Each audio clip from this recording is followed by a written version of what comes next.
સુરત શહેરમાં ટૂરમાં લઈ જઈ અધૂરી ટૂર કરાવી રૂપિયા પરત નહીં આપી છેતરપિંડી કરનાર આરોપી યુવરાજ જરીવાલા પકડાયો।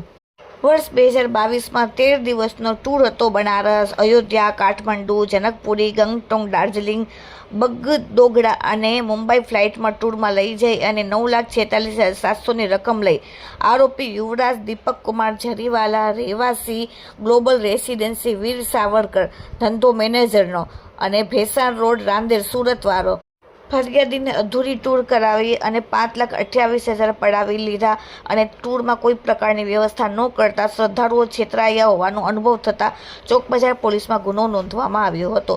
પોલીસ તપાસમાં ચોંકાવનારી વિગત સામે આવી કે પકડાયેલ આરોપી યુવરાજ અગાઉ પણ આવી રીતે અનેક છેતરપિંડીઓ અને ગુનાઓમાં સંડોવાયેલ છે અને તેના વિરુદ્ધ અગાઉ પણ અનેક પોલીસ મથકોમાં ફરિયાદ નોંધાઈ ચૂકી છે। આરોપી લોકોને ધાર્મિક લાગણીઓના ઉપયોગ કરીને છેતરવામાં માહિર હોવાનું જણાવવામાં આવ્યું, જેથી પોલીસે હ્યુમન સોર્સિસના આધારે આરોપીને ઝડપી પાડી। આરોપીનો અગાઉ પર ઉમરા, ભરૂચ, કતારગામ એમ થઈને કુલ 6 જેટલા પોલીસ સ્ટેશનમાં ગુનાહિત ઇતિહાસ છે। હાલમાં પોલીસે તેને પકડીને કાયદેસરની કાર્યવાહી કરી। Bureau report, daily India TV, Surat.